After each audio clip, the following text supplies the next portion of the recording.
محمد وبارك وسلم وصل عليه اللهم أرنا الحق حقا وارزقنا اتباعه اللهم أرنا الباطل باطلا وارزقنا اجتنابه آمین یا رب العالمین۔ صدر ذی وقار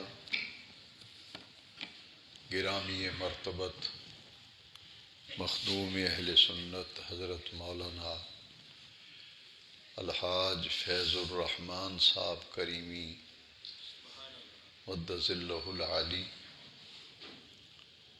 جملہ برادران دین و ملت،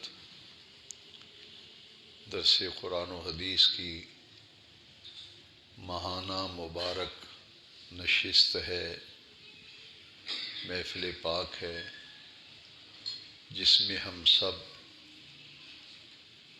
قرآن مجید اور احادیث مبارکہ کی روشنی میں موت اور قبر کے احوال کے موضوع پر کچھ باتیں سیکھنے اور سمجھنے کے لیے جمع ہیں۔ میری دعا ہے کہ اللہ رب العزت جل مجد الکریم ہر مہینے اس جامع مسجد قیوم زینت المساجد میں ہمارا جمع ہونا اور تعلیم قرآن سے اپنے سینوں کو منور کرنا اپنی بارگاہ میں قبول فرمائے۔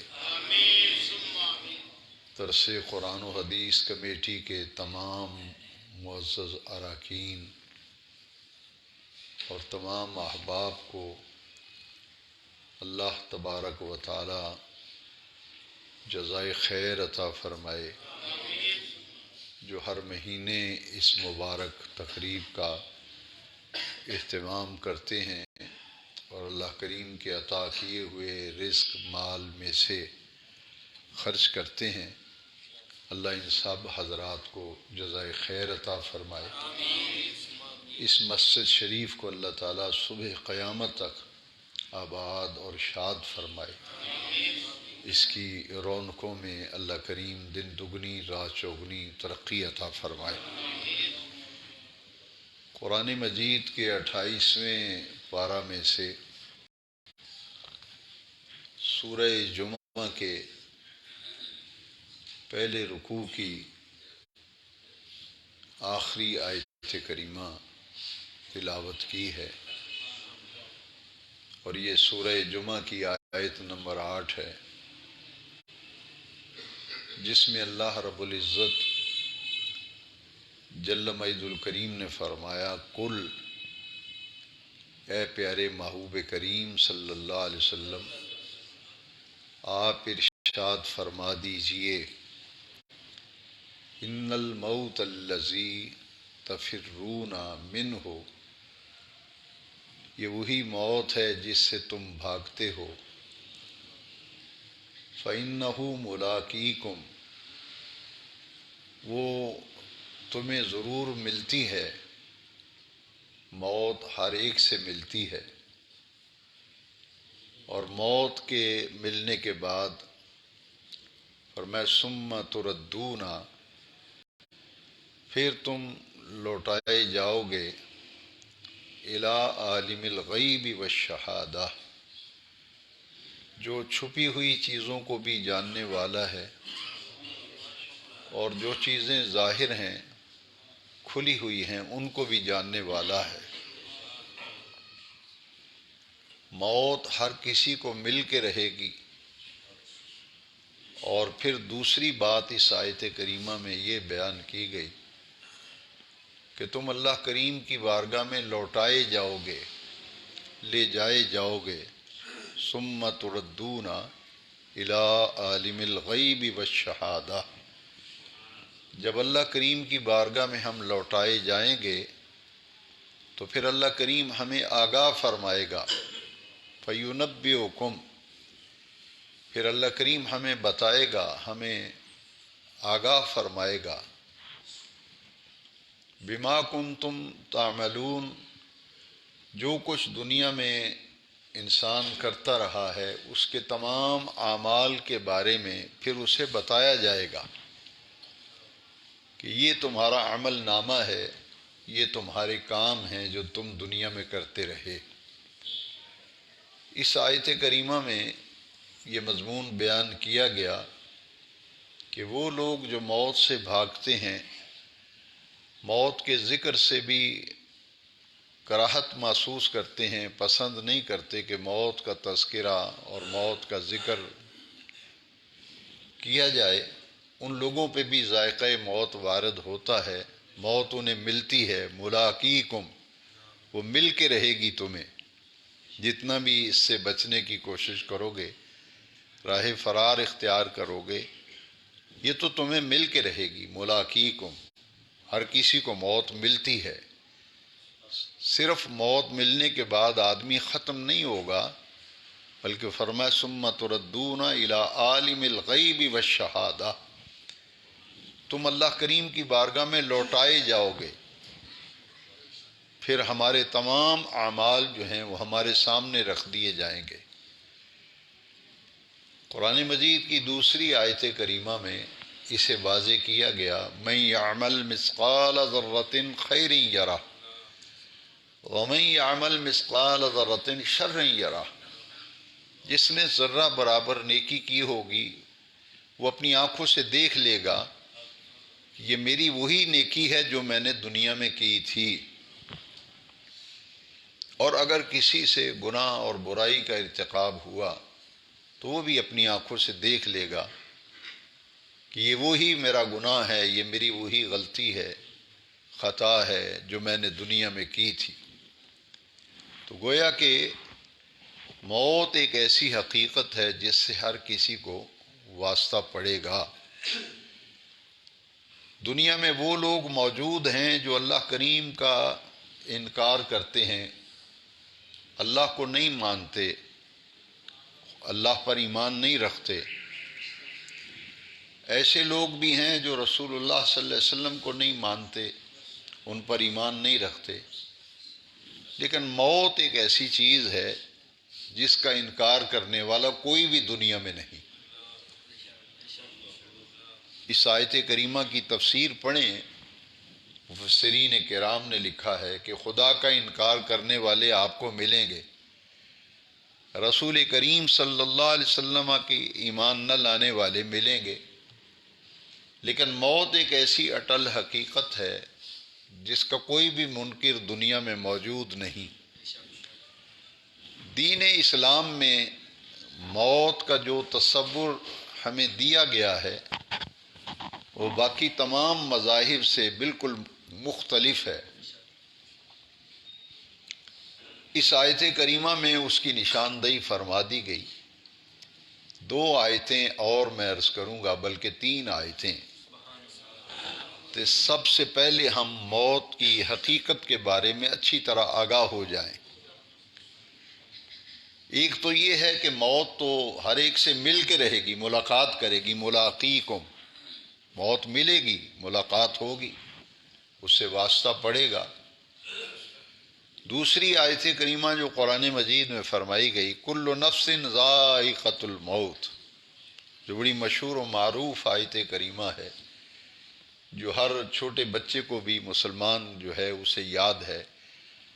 اس کا معنی کیا ہے؟ کل نفس ذائقۃ الموت، یہاں ذائقہ کا لفظ استعمال ہوا ہے، یہ میں اپنے تمام سامعین کی توجہ چاہتا ہوں۔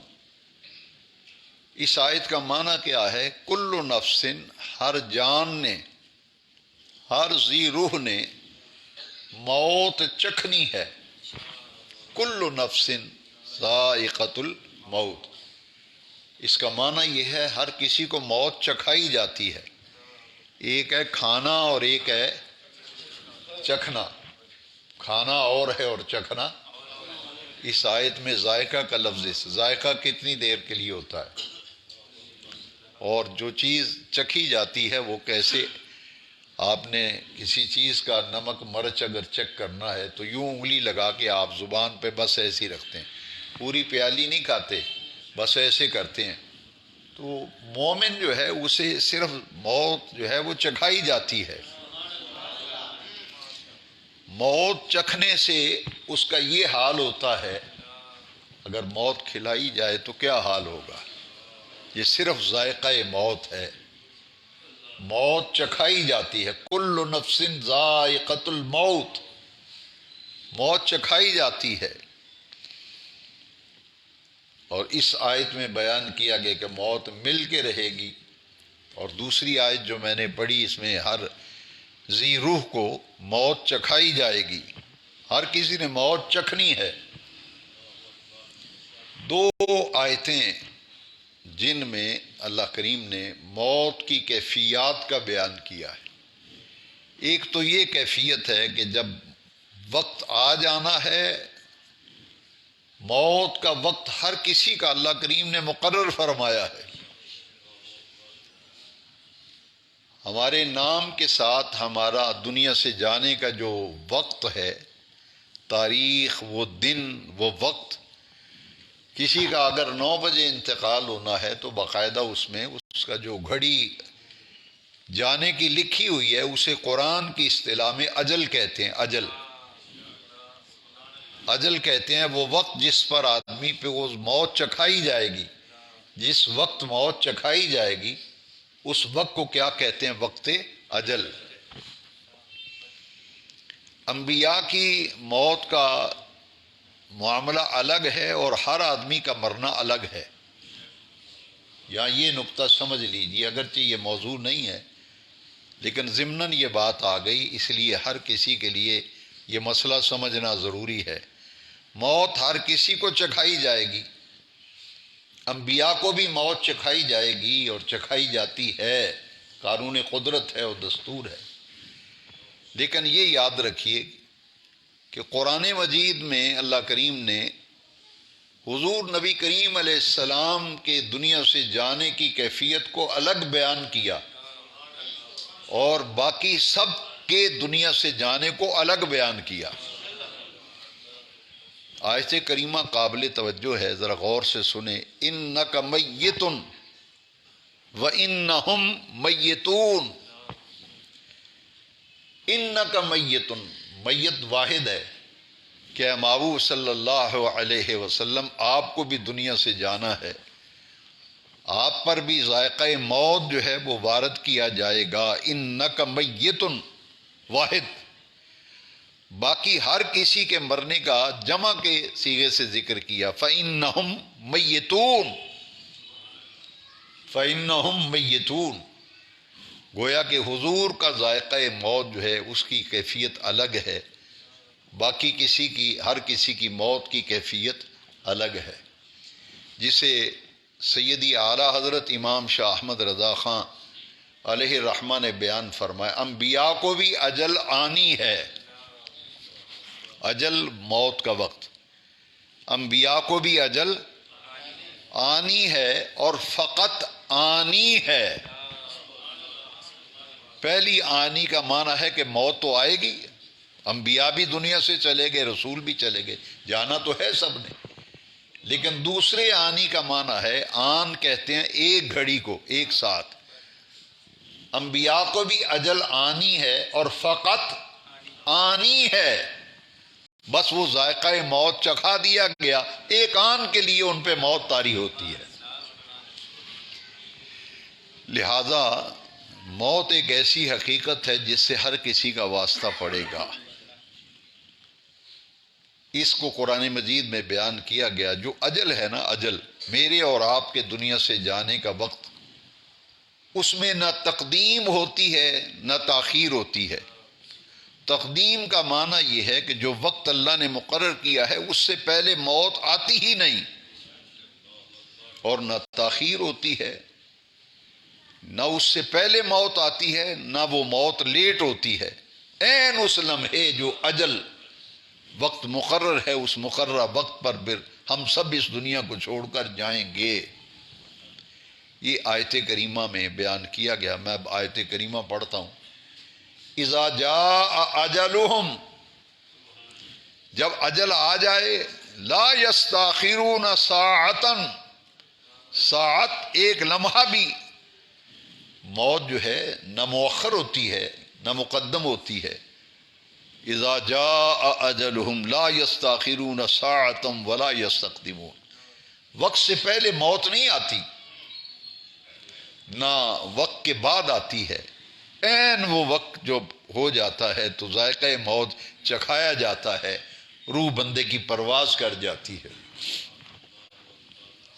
تیسری حقیقت بڑی ہی قابل توجہ ہے. ایک تو یہ کہ موت برحق ہے. آج کے درس قرآن میں ہم نے قرآن کی آیتوں سے جو چند مسئلے معلوم کیے، ان میں پہلا مسئلہ یہ ہے کہ موت آ کر رہے گی. دوسری بات کہ موت کا وقت جو مقرر ہے اس سے آگے پیچھے نہیں ہوگا. دو باتیں. تیسری بات یہ ہے کہ وہ جگہ جہاں انسان کو موت چکھائی جاتی ہے، ذائقہ موت وارد کیا جاتا ہے، اسے موت آتی ہے، اس کی روح جسم سے پرواز کرتی ہے، وہ اللہ کریم نے جگہ بھی مقرر کی ہوئی ہے. اس میں قرآن مجید کی آیت کریمہ دیکھیے کتنا واضح موت کے حوالے سے بیان ہے. وما تدری نفس بأی ارض تموت. وما تدری نفس کا معنی یہ ہے کہ تم میں سے کوئی نہیں جانتا، کوئی جان کوئی زیرو نہیں جانتا، کوئی شخص بھی، بأی ارض تموت، کہ زمین کے کس حصے پر اسے موت آئے گی. اس آیت کریمہ سے یہ معلوم ہوا کہ اللہ جانتا ہے کہ ہر انسان کا وقت کہاں آنا ہے. وہ جس جگہ پہ ذائقہ موت چکھایا جاتا ہے وہ جگہ بھی اللہ کریم نے مقرر فرمائی ہوئی ہے. ہر ایک کا جانا برابر نہیں ہے. موت ہر کسی کو آئے گی لیکن ہر ایک کا جانا الگ الگ ہے. قرآن مجید میں دیکھیے، ایک ہے نفس امارہ، ایک ہے نفس لوامہ، اور ایک ہے نفس مطمئنہ. یہ ایک سفر ہے.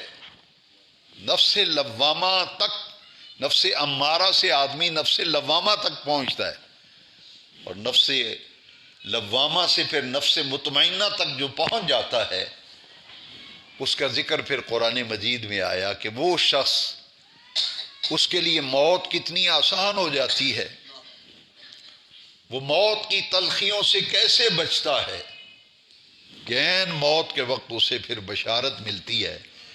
اس بندے کی جب موت کا وقت آتا ہے تو آسمان سے ملائکہ اترتے ہیں. ملائکہ اترتے ہیں.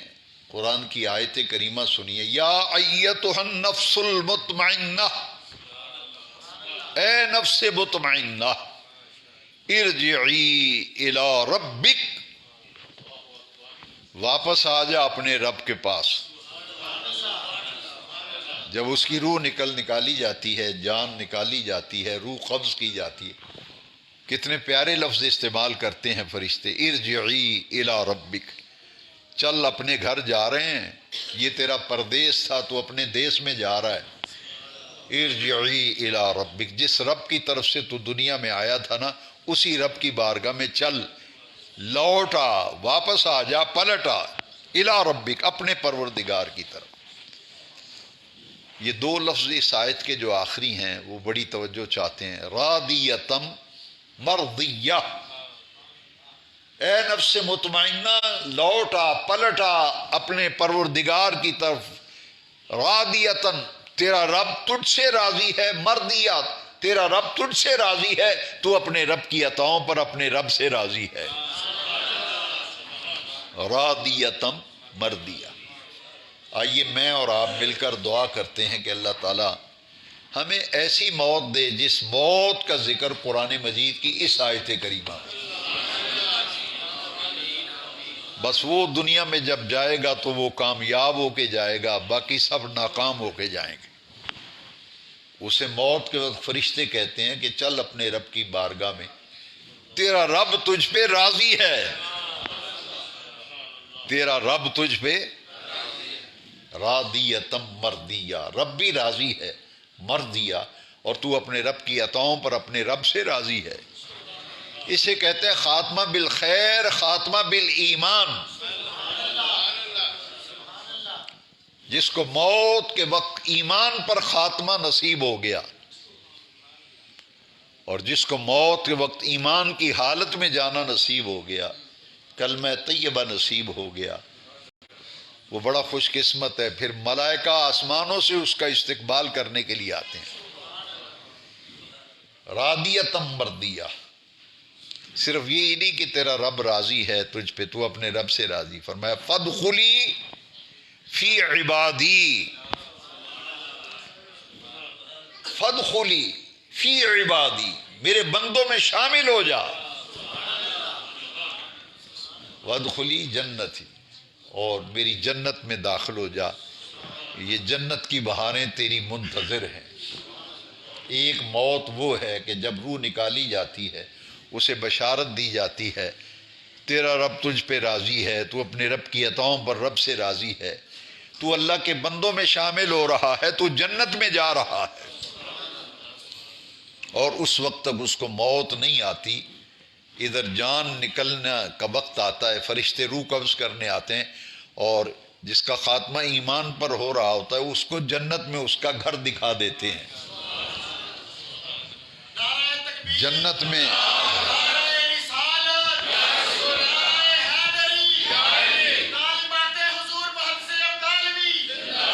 وہ جہاں جنت میں اس کا ٹھکانہ ہوگا وہ اسے دکھا دیا جاتا ہے، یہ تیرا مقام ہے، یہ تیرے ٹھہرنے کی جگہ ہے۔ اور موت کی سختیاں جو ہیں،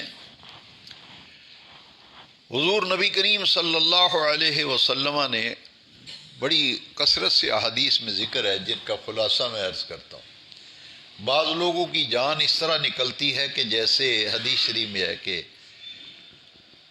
ایک خاردار کسی ایسا درخت جس کی ٹہنی کانٹوں سے بھری ہوئی ہو، وہ آدمی کے پیٹ میں داخل کی جائے تو اسے باہر کھینچ لیا جائے تو اس کی رگ رگ اور نس نس جو ہے اسے تکلیف ہوتی ہے۔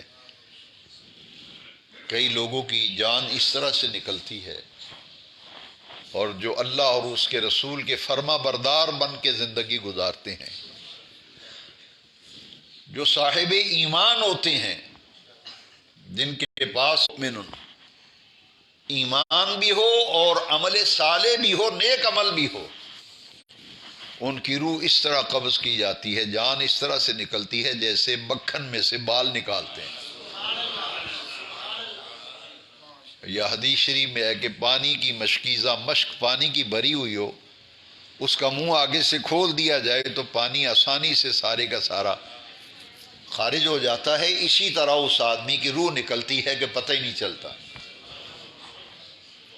موت کی تلخیاں اور موت کی سختی سے پناہ مانگنے کا حکم ہے، اسے عالم نزع کہتے ہیں۔ اور آدمی کی روح جب نکلتی ہے تو حدیث شریف میں پاؤں کی طرف سے روح نکلتی ہے۔ جو آدمی فوت ہوتا ہے سب سے پہلے اس کی پاؤں بے جان ہوتے ہیں، پھر ٹانگیں بے جان ہوتی ہیں، اور پھر جب روح نکلتی ہے تو آہستہ آہستہ پھر اوپر کی طرف۔ کئی ایسے لوگ ہیں کہ ان کے سینے پہ آ کے روح اور دم جو ہے وہ رک جاتا ہے۔ اس لیے حدیث شریف میں ہے کہ اپنے فوت ہونے والوں کے پاس سورہ یاسین شریف کی تلاوت کرو۔ جس آدمی پہ نزع کا عالم طاری ہو، آثار نظر آ جاتے ہیں، موت کے احوال و آثار جب نظر آنے لگیں تو حدیث شریف میں ہے کہ اپنے فوت ہونے والوں کے پاس جب تم سورہ یاسین شریف پڑھو گے تو اس سورہ یاسین کی تلاوت کی برکت سے موت کے وقت اس کے لیے آسانی کر دی جائے گی، موت کی تلخیوں سے بندہ بچ جائے گا، اس کی روح آسانی سے نکل جائے گی۔ کئی لوگوں کا دم جو ہے نا وہ سینے پہ کئی دن تک رکا رہتا ہے، آدھی روح باہر ہے آدھی اندر ہے، بڑی تکلیف محسوس کرتے ہیں۔ وہاں پھر سورہ یاسین شریف، اور سیدی اعلیٰ حضرت نے اپنے آخری وقت میں وصیت کی تھی کہ سورہ رعد بھی پڑھی جائے۔ سورہ یاسین اور سورہ رعد کی آپ پر جب نزع کی کیفیت تھی تو آپ نے حکم فرمایا تھا کہ سورہ یاسین پڑھو اور سورہ رعد کی تلاوت کرو۔ تو مؤذن نے جب حی علی الفلاح پڑھا، جمعے کا دن تھا، اذان مسجد میں جمعے کی شروع ہوئی، حی علی الفلاح جب مؤذن نے کہا تو اعلیٰ حضرت امام احمد رضا کی روح پرواز کر گئی۔ تو آپ کے وصال کے وقت سورہ یاسین اور سورہ رعد جو ہے وہ پڑھی گئی۔ لہٰذا موت کی سختی اور تلخی جو ہے اس سے پناہ مانگنی چاہیے۔ دو چیزیں ایسی ہیں اس ساری گفتگو کے بعد، اب میں ایک حدیث شریف آپ کو سنانا چاہتا ہوں۔ وہ یہ ہے کہ ہمارے معاملات میں جب گڑبڑ ہوتی ہے، ہماری زندگی میں جو خرابیاں آتی ہیں، معاملات خراب ہوتے ہیں، اس میں ہمارا اپنا قصور ہوتا ہے۔ ہمارے کچھ اعمال ایسے ہوتے ہیں، کچھ باتیں ایسی ہوتی ہیں جن کی وجہ سے ہمیں ان کا سامنا کرنا پڑتا ہے۔ آپ دیکھتے ہیں کہ جیسے حدیث شریف میں ہے کہ یہ لوہا جو ہے، لوہا اس کو زنگ لگتا ہے، بارش میں پانی میں لوہا رکھ دیا جائے اور کچھ دنوں کے بعد آپ دیکھیں تو اسے زنگ لگتا ہے، زنگ۔ تو حضور نے ارشاد فرمایا جس طرح زنگ لگتا ہے نا لوہے کو، دوسری چیزوں کو، اسی طرح انسان کا جو دل ہے یہ بھی زنگ آلود ہوتا ہے۔ جب کہیں زندگی کی گاڑی میں خرابی محسوس ہو تو ایک آدمی کہتا ہے میرا نماز میں دل ہی نہیں لگتا، میرا نماز پڑھنے کو جی نہیں چاہتا، مسجد میں جانے کو ہی دل نہیں کرتا، قرآن شریف پڑھنے کو دل نہیں کرتا۔ تو قرآن و حدیث کے گہرے مطالعے کے بعد میں اس نتیجے پر پہنچا ہوں کہ اس وقت حالت یہ ہوتی ہے کہ دل جو ہے اس کو زنگ لگ جاتا ہے، دل زنگ آلود ہو جاتا ہے، اور جب زنگ آلود ہوتا ہے پھر ہمارے معاملات کے اندر بگاڑ آنا شروع ہو جاتا ہے۔ قربان جائیں صحابہ کرام پہ، وہ حضور سے پوچھتے تھے، حضور جب جواب دیتے تھے تو وہ ہم سب کے لیے وہ تعلیم بن گئی، ہدایت بن گئی۔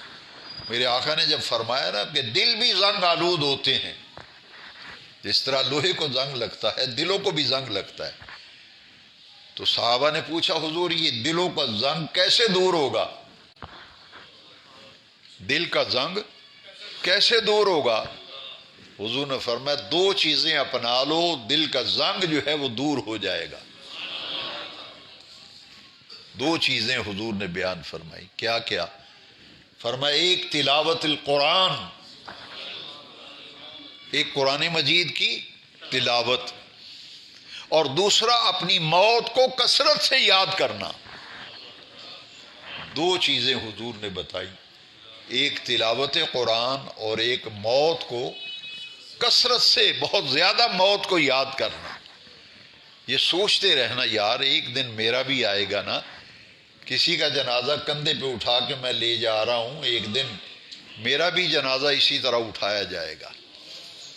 مسجد میں اعلان ہو فوتگی کا، موت کو کثرت سے یاد ہم آسانی سے کیسے کر سکتے ہیں، اس کے طریقے بتا رہا ہوں۔ مسجد میں اعلان ہوا فلاں حاجی صاحب کا انتقال ہو گیا، ہمیں سوچنا چاہیے ایک دن ایسا آئے گا میرا بھی مسجدوں میں اعلان ہوگا۔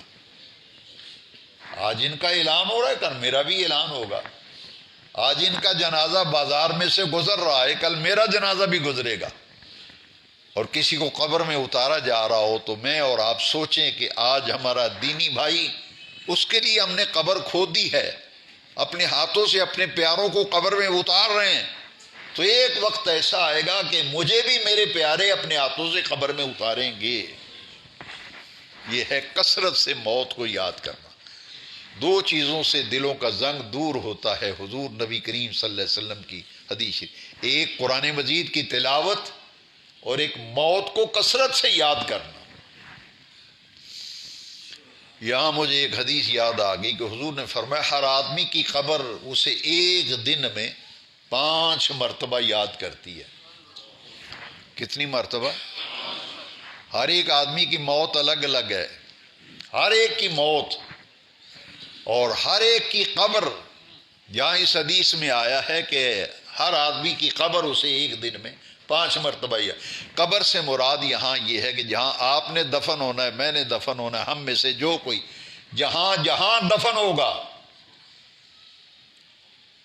جہاں ہماری تدفین ہوگی، جہاں ہماری قبر ہوگی، ہماری قبر ہم سب کو ایک دن میں 5 مرتبہ یاد کرتی ہے۔ یہاں ایک سوال پیدا ہوتا ہے کہ میں نے کتنی مرتبہ اپنی قبر کو دن میں یاد کیا، پوری عمر میں کتنی مرتبہ یاد کیا، ہم کتنی مرتبہ اپنی موت کو یاد کرتے ہیں؟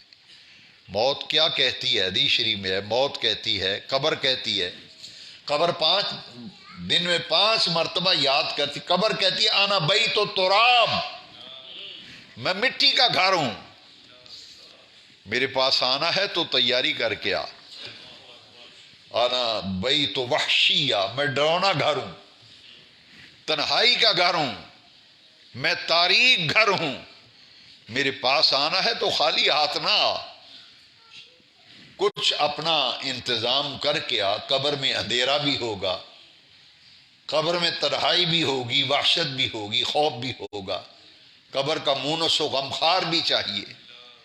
میں نے پچھلے ایک درس میں عرض کیا تھا کہ امام یافی فرماتے ہیں جب میں نے پڑھی یہ حدیث کہ ہر آدمی کی قبر ایک دن میں 5 مرتبہ یاد کرتی، قبر کہتی ہے میں اندھیرا گھر ہوں، اپنی روشنی لے کر آنا، میں تنہائی کا گھر ہوں، کو مونس لے کر کے آنا۔ فرماتے ہیں میں تلاش میں نکلا کہ قبر کہتی روشنی لے کر کے آ، تو قبر کی روشنی کہاں سے ملے گی؟ قبر کی روشنی کو ڈھونڈنے نکلا۔ فرماتے فوجدت فی تلاوت القرآن، میں نے قبر کی روشنی کو قرآن کی تلاوت میں پایا۔ یعنی جو بندہ قرآن مجید کی تلاوت کرتا ہے اس کی قبر میں روشنی ہوگی، اجالا ہوگا، اور قبر کی تنہائی کیسے دور ہوگی، قبر کا خوف اور وحشت کیسے دور ہوگا؟ 3 چیزوں کا علاج کیا ہے؟ فرماتے ہیں باقی 3 چیزوں کی تلاش میں نکلا۔ فرماتے ہیں فوجدت فی صلاۃ اللیل، قبر کا خوف، قبر کی تنہائی اور قبر کی وحشت کو میں نے رات کے وقت نماز پڑھنے میں پایا۔ رات کی نماز، جب ساری دنیا سوئی ہوئی ہو، اس وقت اٹھ کر جو 2 رکعت نماز پڑھ لیتا ہے، جسے تہجد بھی کہتے ہیں، نفل بھی کہتے ہیں، 2 رکعت بھی اگر آپ نے کسی نے رات کے وقت پڑھ لیے، یہ ایسا عمل ہے رات کے وقت نماز پڑھنے کا کہ اس کو قبر کے اندر خوف نہیں ہوگا، قبر کے اندر تنہائی کا احساس نہیں ہوگا، قبر کی وحشت نہیں ہوگی۔ تو 2 عمل، ایک رات کی نماز اور ایک قرآن مجید کی تلاوت، 2 چیزوں کا ذکر آیا۔ موت اور قبر کے حوالے سے میں نے یہ جو حدیثیں سنائی ہیں، ان کا تعلق ہماری دنیا کی زندگی سے بھی ہے کہ دنیا کے معاملات میں جہاں جہاں رکاوٹ آتی ہے اس کا علاج سرکار نے فرمایا کہ دل کا زنگ دور ہوتا ہے قرآن مجید کی تلاوت سے اور موت کو یاد کرنے سے۔ اس لیے موت کی فکر کرنا اور قبر اور آخرت کی فکر کرنا یہ ایمان کا تقاضا ہے۔ دین آپ سے اور مجھ سے مطالبہ کرتا ہے کہ جب ہم نے کلمہ شریف پڑھا ہے، مسلمان کہلاتے ہیں، تو ہمارا دین ہمارے اوپر ایک ذمہ داری ڈالتا ہے۔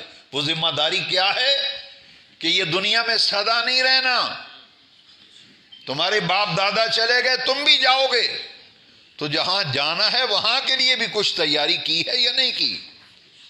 دین یہ کہتا ہے کہ اس کے لیے بھی تیاری کرو جہاں مرنے کے بعد جا کر کے رہنا ہے۔ حاضرین محترم، نبی کریم رؤوف الرحیم صلی اللہ تعالی علیہ وبارک وسلم، دیکھیے موت کے حوالے سے ہم نے کچھ باتیں دین کی سیکھیں اور سمجھیں۔ جس وقت آدمی پہ موت کا وقت آتا ہے تو ہمارے دین نے ہمیں کچھ باتیں سکھلائی ہیں کہ جو آدمی جان نکل رہی ہے تو اسے یہ نہیں کہنا چاہیے کلمہ شریف پڑھو، یہ نہیں کہنا چاہیے، اس لیے کہ وہ نزا کے عالم میں ہے۔ اگر وہ انکار کر دے گا تو پھر کیا ہوگا؟ سمجھتے ہیں کہ اس کا خاتمہ پھر صحیح نہیں ہوگا۔ تلقین میت کیا ہے؟ جس سے ایک تو قبر کی تدفین کے بعد تلقین ہے، ایک موتا کی تلقین، یعنی ایک آدمی دنیا سے جا رہا ہے، موت کے آثار ہم نے دیکھ لیے ہیں، کچھ ایسے آثار نظر آ گئے کہ اس کا وقت تھوڑا لگتا ہے، تو اس کا طریقہ یہ ہے کہ اسے یہ نہیں کہنا چاہیے کلمہ شریف پڑھو کلمہ شریف پڑھو، اس کا طریقہ یہ ہے کہ اس کے پاس بیٹھ کر قدرے اونچی آواز سے کلمہ شریف پڑھو، بار بار اس کے پاس بیٹھ کے کلمہ شریف پڑھو۔ جب آپ کلمہ شریف پڑھیں گے تو اس کی زبان پہ بھی کلمہ شریف جاری ہو جائے گا، وہ ان کلمات کو دہرائے گا۔ اور دنیا سے جانا برحق ہے، مگر حضور نے دنیا میں ہمیں سب طریقے دین ہمارے سکھا دیے، دین مکمل ہے، سب باتیں سکھا دی۔ حضرت معاذ رضی اللہ عنہ نے جب حضور سے عرض کیا تھا کہ مجھے کوئی وصیت کیجیے، نصیحت، میں کچھ نصیحت لینا چاہتا ہوں، تو حضور نے فرمایا تھا ان تموت ولسانک رطب بذکر اللہ عز وجل، اے معاذ جب تجھے موت آئے تو تیری زبان اللہ کے ذکر سے تر ہو۔ مومن کی اس سے زیادہ کو خوش قسمتی ہے کہ موت کے وقت اس کی زبان کس سے تر ہو؟ اللہ کے ذکر سے تر ہو۔ حدیث شریف میں ہے کہ موت کے وقت پیاس بہت لگتی ہے آدمی کو، جتنا مرضی پانی پلا دیں اس کی پیاس نہیں بجھے گی، یہ نزا کے عالم ہے، کتنی تکلیف ہوتی ہے، لیکن ان تکلیفوں کو دور کرنے کا علاج بھی بتایا گیا۔ ایسی زندگی اختیار کرو، اللہ کے فرما بردار بندے بن کے گزارو زندگی۔ ہمارے ہاں ایک بہت باتیں کچھ غلط ہمارے تصور میں بیٹھ گئی، نیک آدمی سے بھی گناہ ہوتا ہے، نیک آدمی سے بھی، ہاں قرآن مجید میں لکھا ہے، نیک نہیں بلکہ متقی آدمی سے بھی گناہ ہوتا ہے۔ صرف انبیاء معصوم ہیں، صرف انبیاء، نبی معصوم ہے، رسول معصوم ہے، پیغمبر معصوم ہے، ان کے علاوہ یہاں انسانوں میں کوئی اور معصوم نہیں۔ ہر انسان سے خطا ہو، حضور نے فرمایا ہر انسان خطا کار ہے، حدیث ہے نبی پاک صلی اللہ علیہ وسلم، کسی نہ کسی درجے میں مجھ سے آپ سے کئی ایسی غلطیاں خطائیں سرزد ہوتی ہیں جو کہ شریعت میں ناپسندیدہ کام ہے، ہم سے ہو جاتے ہیں، لیکن ان کا علاج کیا ہے سرکار نے بتایا ہے۔ یہ حدیث بڑی توجہ سے سنے، میں خاص طور پر اپنے تمام دینی بھائیوں کو متوجہ کرتا ہوں کہ اس حدیث میں یہ سارا راز بتا دیا گیا۔ کل ابن آدم خطاؤن، فرمائی آدم کا ہر بیٹا گناہ گار ہے، خطا کار ہے، لیکن اس حدیث کا جو اگلا حصہ ہے وہ بڑا پیارا ہے، خیر الخطائین التائبون۔ اچھا گناہ گار بھی کو بہترین ہوتا ہے، اور سرکار فرما رہے ہیں ہر آدمی گناہ گار ہے، خطا کار ہے، فرمایا بہترین خطا کار وہ ہے جس کو توبہ کی توفیق مل جائے۔ تو میں اور آپ ہی غافل ہیں یار، میں اور آپ ہی غافل ہیں، غلطیاں ہم سب سے ہوتی ہیں، کوئی مبرہ نہیں ہے، کوئی مبرہ نہیں ہے، ہر انسان سے غلطیاں ہوتی ہیں، لیکن قرآن نے بتایا کہ جب متقی اور نیک آدمی سے غلطی و گناہ ہوتا ہے تو چھوٹے گناہ ہوئے ہیں، نبی پاک نے فرمایا یہ نماز اس نماز تک تمام گناہوں کا کفارہ بن گئی۔ کرو اپنے رب کی بارگاہ میں سچے دل سے توبہ کرو، اس کے لیے یہ استغفار کے لفظ جو ہیں مختلف الفاظ ہیں جو حدیث کے اندر ہیں، استغفر اللہ ربی من کل ذنب واتوب الیہ، کثرت سے پڑھنا چاہیے۔ حضور نے فرمایا میں ایک دن میں 70 سے زیادہ مرتبہ استغفار کرتا ہوں، اس سے ساتھ ساتھ گناہوں کی معافی ملتی رہتی ہے، توبہ بھی قبول ہوتی رہتی ہے۔ یہ تو تفصیلی لفظ ہیں نا، استغفر اللہ ربی من کل ذنب واتوب الیہ۔ اگر کوئی صرف اتنا پڑھ لے استغفر اللہ تو یہ بھی استغفار ہے۔ ایک حدیث میں لفظ ہے استغفر اللہ ربی، بس اتنے لفظ ہیں استغفر اللہ ربی، اور ایک حدیث میں صرف اتنے لفظ ہیں استغفر اللہ العظیم۔ تو گناہوں کی معافی مانگتے رہنا چاہیے تاکہ ساتھ ساتھ کھاتے کلیئر ہوتے رہیں۔ اور تیسرا کلمہ اس کے لیے لاجواب شے ہے، خاتمہ بالخیر اور خاتمہ بالایمان کے لیے ہر نماز کے اندر مسواک کا استعمال ہر وضو کے اندر مسواک کا استعمال. جو بھی نماز پڑھنے کے لیے تیاری کریں تو ہر وضو کے اندر مسواک کا استعمال کریں. اسی لیے بزرگوں نے مسواک کا قائم مقام یہ شہادت کی انگلی کو رکھا ہے کہ وضو کرتے وقت کم از کم انگلی سے دانت صاف کریں. یہ دانتوں کی صفائی اور منہ کی صفائی جو ہے یہ موت کے وقت اتنا بڑا فائدہ ہے کہ اس چھوٹے سے عمل کی وجہ سے موت کے وقت کلمہ طیبہ نصیب ہوتا ہے.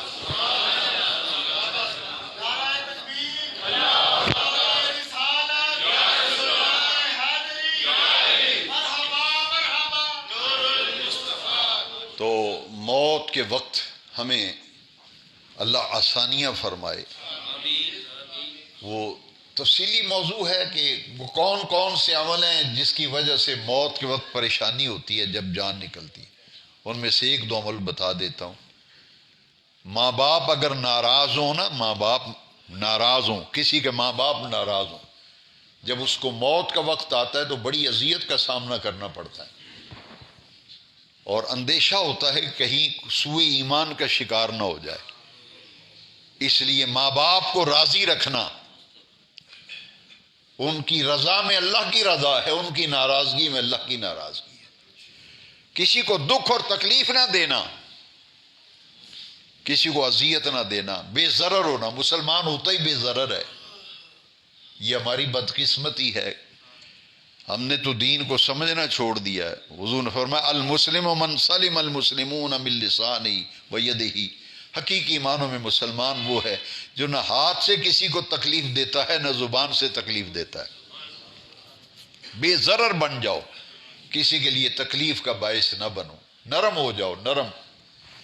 اس لیے ایک تو یہ ہے کہ موت کے احوال پر میں نے بڑی مدلل قرآن و حدیث کی آیتوں کی اور حدیثوں کی روشنی میں بتا دیا. موت کے بعد پھر کس چیز سے واسطہ پڑتا ہے؟ قبر سے. موت کے بعد پھر ہر کسی کے جب موت ہو جاتی ہے فوراً قبر کی تیاری شروع ہو جاتی ہے. رشتہ دار بھی آتے ہیں تو آتے ہی پوچھتے ہیں یار قبر تیار ہو گئی یا نہیں ہوگی. کسی کی فوتگی کا اعلان ہوتا ہے، اب جنازے پہ جاتے ہیں تو جنازے میں لوگ جا بھی رہے ہیں، پوچھتے ہیں یار قبر تیار ہو گئی یا نہیں ہوگی. موت کے بعد ہمارا قبر سے واسطہ پڑے گا. قرآن مجید میں جو فرمایا گیا الحاکم التکاثر حتی زرتم المقابر. دنیا کمانے میں اور آپ ہم سب اسی چکر میں، اسی دھندے میں ہر کوئی پھنسا ہوا ہے. مال کماؤ، مال بناؤ، آخرت اور قبر اور موت یاد ہی نہیں. قرآن کہتا ہے، پوری سورت ہے التکاثر، اس کے پہلے لفظ کیا ہے؟ الحاکم التکاثر حتی زرتم المقابر. یہ مال کی کثرت اور مال کمانے کی رغبت میں اتنا پھنس گئے کہ آخرت اور قبر کو بھول بیٹھے. مال کماتے کماتے کیا ہوا؟ حتی زرتم المقابر، ہم اپنی قبروں میں پہنچ جائیں گے. پھر قبروں میں پہنچیں گے سب، اس وقت کا پچھتاوا کسی کام نہیں. جانا ہے قبر میں. حضور نے فرمایا اذا وضع العبد فی قبرہ، قبر بڑی کٹھن منزل ہے. فرمایا جب بندہ قبر میں رکھا جاتا ہے، ہم دفناتے ہیں فجاء ملکان، دو فرشتے قبر میں آ جاتے ہیں. ہم میت کو قبر میں لٹاتے ہیں، وہ دو فرشتے آ کر اسے اٹھا کر بٹھاتے ہیں. جسے لٹایا تھا فرشتے اٹھا کر بٹھاتے ہیں. قبر والا بیٹھ جاتا ہے، مرد ہو عورت ہو کوئی ہو. پوچھتے ہیں من ربک، تیرا رب کون ہے؟ ما دینک، تیرا دین کیا ہے؟ پھر آقا کریم صلی اللہ علیہ وسلم کی زیارت کرائی جاتی. پوچھا جاتا ہے ما کنت تقول فی حق ھذا، اس ہستی کے بارے میں کیا کہا کرتا تھا؟ جو صاحب ایمان ہوتا ہے، جس کا خاتمہ ایمان پر ہوتا ہے، وہ فوراً جواب دے گا من ربک، تیرا رب کون ہے؟ جواب دے گا ربی اللہ، میرا رب اللہ ہے. ما دینک، تیرا دین کیا ہے؟ کہے گا دینی الاسلام، میرا دین اسلام ہے. پھر حضور کی زیارت ہوگی. پوچھا جائے گا جانتا ہے اس ہستی کو، یہ کون ہے؟ پہچانتا ہے ان کو؟ کیا کہا کرتا تھا ان کے بارے میں؟ تو وہ فرشتے جب پوچھتے ہیں تو مومن کہے گا ھذا نبینا محمد رسول اللہ جاء بالبینات، یہ میرے آقا و مولا ہیں جو اللہ کی واضح نشانیاں لے کر ہمارے پاس تشریف لائے تھے۔ جب سوالوں کا جواب دے دیتا ہے تو پھر فرشتے جنت سے اس کا بستر لے کے آتے ہیں۔ جنت سے بستر آتا ہے، قبر میں بچھا دیا جاتا ہے، اس کی قبر کو جنت کی کیاریوں میں سے کیاری بنا دیا جاتا ہے، اور پھر فرشتے کہتے ہیں نم کنومت العروس، ایسے سو جا جیسے دلہن سوتی ہے، دلہن کے سونے کی طرح سو جا۔ یہاں محدثین نے لکھا ہے کہ دلہن بے فکر ہوتی ہے، اس دن ساری فکریں گھر والوں کو ہوتی ہیں، دلہن کو کوئی فکر نہیں ہوتی، نہ کھانے کی، نہ پینے کی، نہ اٹھنے کی، نہ بیٹھنے کی، بے فکر ہوتی ہے نا، وہ سارا کام تو گھر والے کریں گے، وہ بے فکر ہے۔ فرشتے کہیں گے اب تو یہاں آرام کر، نم کا نومت لو، دلہن جیسے بے فکر ہوتی ہے نا، تجھے کوئی فکر نہیں، اب سو جا، سو جا، نم، سو جا۔ کب تک سو جا؟ قیامت آنے تک وہ قبر میں، جو اس کی قبر کو جنت کی کیاری بنا دیا جاتا ہے، اور قیامت تک وہ قبر میں جنت کی لذتیں اور مزہ لیتا رہتا ہے۔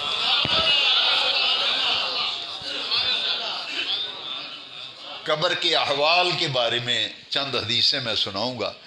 القبر روضۃ من ریاض الجنہ او حفرۃ من حفر النیران، قبر یا جنت کی کیاریوں میں سے کیاری بن جاتی ہے یا دوزخ کے گڑھوں میں سے گڑھا بن جاتی ہے۔ تو صاحب ایمان جو ہوگا اس کی قبر تو جنت کی کیاریوں میں سے کیاری بن جائے گی۔ نماز، روزہ، تلاوت قرآن نیک عمل کا فائدہ ہے۔ جب اور ایک سوال کا جواب دینے والا کیا کہے گا؟ من ربک، حدیث شریف میں وہ کہے گا ہا ہا ہا ہا لا ادری، حدیث شریف ہے، وہ کہے گا ہائے ہائے مجھے نہیں پتا میرا رب کون ہے۔ پوچھا جائے گا ما دینک، کہے گا ہا ہا لا ادری، مجھے نہیں پتا میرا دین کیا ہے، مجھے نہیں پتا میرا رب کون ہے۔ جب حضور کی زیارت کرائی جائے گی، پوچھا جائے گا جانتا اور پہچانتا ہے اس ہستی پاک کے بارے میں دنیا میں کیا کہا کرتا تھا؟ وہ کہے گا ہاں ہاں لا ادری، مجھے نہیں پتا یہ کون ہے۔ اب حدیث شریف میں پھر فرشتے اس پر عذاب مسلط کریں گے، اس کی قبر کو دوزخ کے گڑھوں میں سے گڑھا بنا دیا جاتا ہے، اور عذاب قبر کی کیفیات اس پر میں ایک حدیث بڑے توجہ سے سنیے کہ کئی لوگ عذاب قبر کے بارے میں معاذ اللہ شکوک و شبہات کا شکار ہیں۔ اس حدیث کو سننے کے بعد ہر قسم کا شک و شبہ رفع ہو جاتا ہے، دور ہو جاتا ہے۔ حضور تشریف لا رہے تھے، اچانک حضور سواری سے نیچے اتر آئے، تشریف لے آئے۔ صحابہ کو تعجب ہوا کہ اچانک سواری روکی ہے آقا کریم نے، نیچے اترے، اور اس طرف دو قبریں تھیں، حضور سواری سے اتر کر سیدھے ان قبروں کی طرف تشریف لے گئے۔ حضور نے کھجور کی تر ٹہنی منگوائی، شاخ، اس کو درمیان سے حضور نے دو ٹکڑے کیا، دو ٹکڑے کی اس ٹہنی کے، کھجور کی تری سرسبز و شاداب ٹہنی کو، ایک شاخ کا حصہ ایک قبر پہ رکھ دیا، دوسری ٹہنی کا حصہ، دوسرا جو حصہ تھا وہ دوسری قبر پہ رکھ دیا۔ صحابہ نے پوچھا حضور ایسا عمل ہم نے پہلے کبھی نہیں دیکھا جو آج آپ نے عمل کیا۔ فرمایا میں جب سواری پہ گزر رہا تھا میں نے دیکھا ان دونوں قبر والوں کو عذاب ہو رہا ہے، دونوں قبر والوں کو، ایک کو اس لیے عذاب ہو رہا ہے کہ پیشاب کے چھینٹوں سے نہیں بچتا تھا۔ صاف ستھرا رہنا، پاکیزہ رہنا اللہ کو کتنا پسند ہے۔ واللہ یحب التوابین ویحب المتطہرین، ایک تو توبہ کرنے والوں سے اللہ محبت فرماتا ہے، پسند فرماتا ہے توبہ کرنے والوں کو، اور دوسرا صاف ستھرا رہنے والوں کو اللہ پسند فرماتا ہے۔ تو جو آدمی پیشاب کرتا ہے اس کے جسم پہ پڑتے ہیں، کپڑوں پہ پڑتے ہیں، پیشاب کے چھینٹوں سے نہیں اپنے آپ کو بچاتا، نہ لباس کو بچاتا ہے۔ ایک یہ عمل ہے جس کی وجہ سے قبر کا عذاب ہوتا ہے۔ ایک قبر والے کو فرمایا اس لیے عذاب ہو رہا ہے، دوسرے قبر والے کو اس لیے عذاب ہو رہا ہے وہ لوگوں کی غیبت چغلیاں کیا کرتا تھا، اب حضور یہ ٹہنیاں کیوں رکھی ہیں؟ فرمایا ہر تر چیز اللہ کی تسبیح بیان کرتی ہے. یہ ٹہنیاں اللہ کی تسبیح پڑھتی ہیں. جب تک یہ ہری بھری رہیں گی اللہ کی تسبیح پڑھتی رہیں گی. یہ قبر پر میں نے اس لیے رکھی ہیں کہ جب یہ ٹہنیاں اللہ کی تسبیح پڑھیں گی دونوں قبروں کے عذاب کے اندر تخفیف کر دی جائے گی.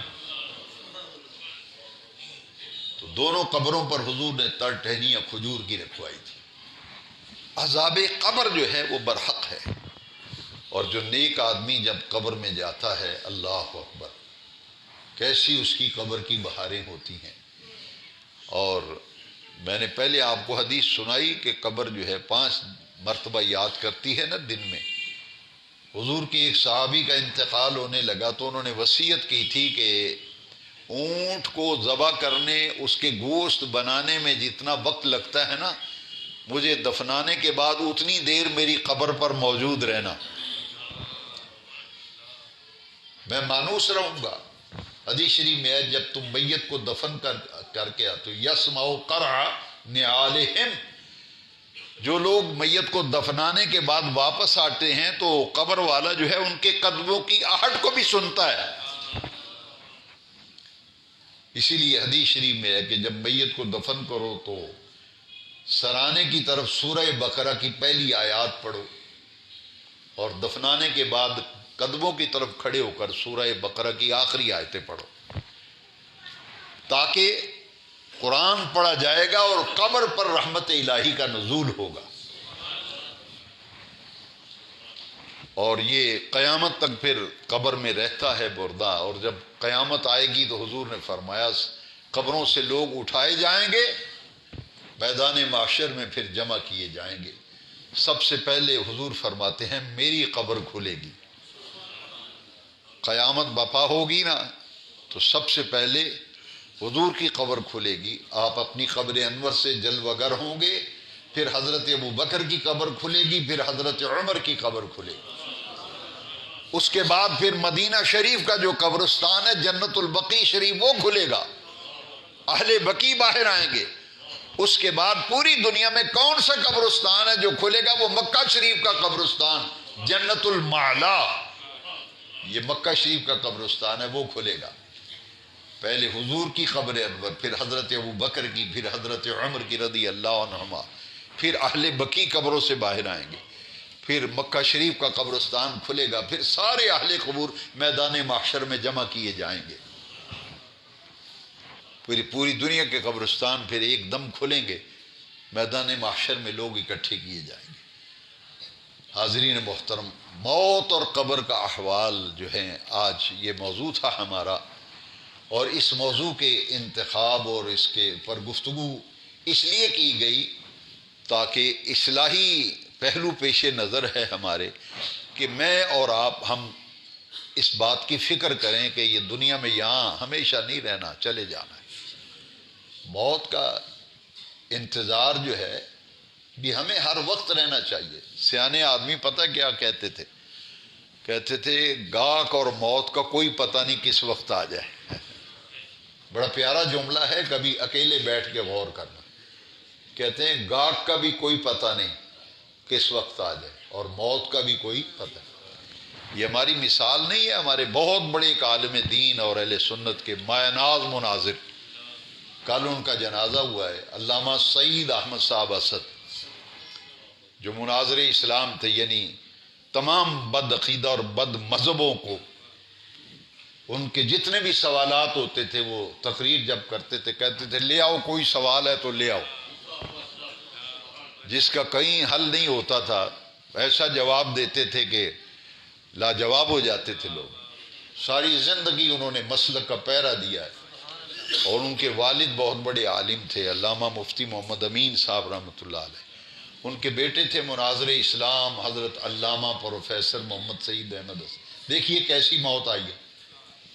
ایک آدمی بیمار ہو تو ذہن تیار ہو، تیار حضرت صاحب بیمار ہیں، مولانا صاحب بیمار ہیں، حاجی صاحب بیمار ہیں، چودھری صاحب بیمار ہیں، بھائی بیمار ہے، ایک ذہن تیار ہوتا ہے. آدمی بیمار ہے چارپائی پہ پڑا ہوا. رات کو جلسے میں تقریر بھی کی ہے، جلسے میں تقریر بھی کی ہے اور پھر وہ ایک وہ روزانہ کلپ بنوا کے وہ آج کل چلا ہوا ہے نا سلسلہ، انٹرنیٹ پہ چڑھاتے ہیں. انہوں نے حضرت سیدنا صدیق اکبر کے فضیلت پر کلپ بھی بنوایا. رات کو 7:30 بجے نماز سے فارغ ہوئے تو 7:30 بجے نماز سے فارغ ہو گئے، اسی کمرے میں چلے گئے جہاں ریکارڈنگ ہوتی ہے. فرمایا کہ وہ میں نے یار جلسے میں جانا، میری ریکارڈنگ پہلے کر لو. وہ 10-15 منٹ کا کلپ بنواتے تھے، ہر روز چڑھاتے تھے نیٹ پہ. پہلے وہ چڑھوایا، پھر بیان کر کے آئے. ماشاءاللہ فجر کی نماز پڑھی اور سارے معاملات وظائف وغیرہ. بس اچانک طبیعت خراب ہوئی، پتہ ہی نہیں چلا. آنے واحد میں ایک سیکنڈ کے اندر ہارٹ اٹیک ہوا ہے. اس نے مہلت ہی نہیں دی، ڈاکٹر کو بلانے ہاسپٹل جانے کی نوبت ہی نہیں آئی. اور دیکھتے ہی دیکھتے ہاتھوں میں دنیا سے چلے گئے. پوری دنیا میں فوراً خبر ہوگی، جنگل کی آگ کی طرح پھیل گئی خبر کہ علامہ پروفیسر محمد سعید احمد اسد انتقال کر گئے. وہ جہاں تقریر کرنے کو راتی تقریر کر کے گئے ساڑھے کو. جو نمازی تھے انہوں نے کہا یار فجر دی نماز مسیتی پڑھائی. تو موت اور گاہ کا کوئی پتہ نہیں کس وقت آ جائے. تو ہمیں تو بھائی دین یہ کہتا ہے، اس لیے یہ موضوع آج رکھا گیا کہ ہمیں یار مجھے اور آپ کو اس کی بھی کوئی فکر کرنی ہے جہاں جانا ہے. وہ تو گھر کی چارپائی بھی نہیں ملے گی آپ کو. ہاں جب موت آئے گی کہیں گے جاؤ مسجد قیوم سے چارپائی لے آؤ. اچھا نہلاتے بھی نہیں گھر میں، کہتے ہو یارو بسی تو پھٹا بھی لے آؤ نہان والا. گھر میں نہلاتے بھی نہیں، بستر بھی گھر کا نہیں، چارپائی وہ چادر بھی مسیتوں ہی لے آوے دے. وہ جن کے لیے میں اور آپ مر جاتے ہیں، اولاد کے لیے، بیوی بچوں کے لیے، وہ تو تمہیں گھر سے چارپائی دینے کے لیے تیار نہیں، بسترا گھر سے نہیں دیتے. آپ چادر بھی مسجد کی لیتے ہیں استعمال. جن کے لیے ہم مر جاتے ہیں کما کے کھلاتے پلاتے ہیں، او جی وہ تسی مسیتوں بلا لے، غسل بھی دینے والا بندہ اتو ہی پڑھ لے. یہ تو آپ کو ہاتھوں سے غسل بھی نہیں دیں گے، قبر میں نہیں اتاریں گے. جن کے لیے مر رہے ہیں ہم، تو یاد چھوڑو اس دنیا کو. ہمیں اور آپ کو فکر کرنی چاہیے. دیکھیں کتنی جہالت ہے جی. کفن جی یہ تو ماموں لے کے آئے گا کفن، نانکے لے آؤں دن کفن، وہ تو کفن بھی نصیب نہیں تمہارے گھر کا. کیسی ہماری جاہلانہ رسمیں ہیں. لہٰذا آج کے درس کا موضوع مجھے درس قرآن و حدیث کمیٹی نے دیا ہے، میں نے اپنی مرضی سے نہیں. یہ کہتے ہیں کہ ہم اس موضوع پہ چاہتے ہیں ہمیں کچھ دین کی باتیں ملیں، تو ہم نے الحمدللہ دوستوں کی خواہش پہ یہ موضوع رکھا تاکہ وہ دین کی، یہ تو بڑا وسیع مضمون ہے، ایک درس میں تو ساری چیزیں نہیں بیان ہو سکتی. میں نے مناسب سمجھا